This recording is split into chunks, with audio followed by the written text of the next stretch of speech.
Visiter le musée de l'outil, c'est rentrer dans l'univers d'un homme aux multiples facettes, Claude Pijard.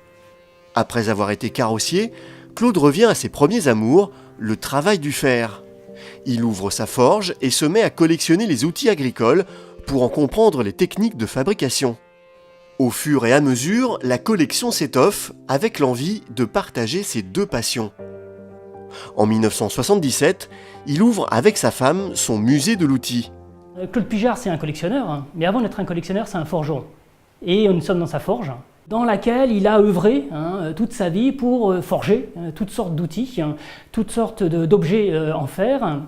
Et cette forge ouvre, en fait, c'est la première salle qui ouvre les collections permanentes, le musée de l'outil créé par Claude Pijard. Enclume, hache, fer à gaufre, le musée présente 1500 outils artisanaux. Ils ont appartenu à des tonneliers, des sabotiers, des éleveurs ou des maréchals ferrants. Transmis de génération en génération, ces outils racontent le savoir-faire d'une société rurale tombée dans l'oubli. Le travail du fer et du forgeron y tiennent une place particulière. Le temps fort, j'allais dire, de cette collection, c'est cette collection d'enclumes, qui est quand même des pièces remarquables, puisque la plus ancienne enclume date du XIVe siècle, coulée dans la masse en fer. On a des pièces assez particulières, des C, un C comme la lettre C, qui est en fait l'ancêtre de la perceuse, pour percer un peu dans toutes les positions possibles des feuilles de métal. Aussi pratique qu'esthétique, ces outils ont une histoire, comme ce boutoir de maréchal ferrant, destiné à nettoyer le sabot d'un cheval. Mais ce qui est plus intéressant, c'est le décor et la personnalisation de l'objet, parce qu'on voit en dessous de la poignée ici, une petite enclume percée d'un cœur, et l'extrémité qui se termine par la tête du cheval, avec la crinière joliment ouvragée, qui rappelle l'activité de l'artisan qui avait en main cet outil.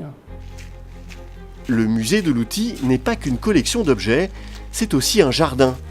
Pour réaliser son Éden, Claude Pijard s'entoure des meilleurs pépinéristes de l'époque et ouvre son jardin au public en 1989. À l'origine, c'était une ancienne cour de ferme, donc il n'y avait rien. Et Claude Pijard a retourné littéralement cette cour de ferme pour créer ce jardin. On est vraiment dans la tradition du jardin de curé, avec toutes sortes de fleurs, roses, plantes médicinales, ce qu'on appelle les simples aussi, les plantes pour guérir. Et ce qui est étonnant dans ces allées, ce sont ces tonnelles, ce sont ces tuteurs, balconnières et autres qui sont forgés par Claude Pijard. Donc il y a la touche du forgeron dans l'espace jardin. Claude Pijard s'éteint en 2003, le conseil départemental rachète son musée. Après des travaux de restauration, il rouvre en 2011. Construit sur des termes gallo-romains, il est désormais rattaché au musée archéologique départemental de Guiry. Claude Pijard peut reposer en paix, son travail de mémoire ne tombera pas dans l'oubli.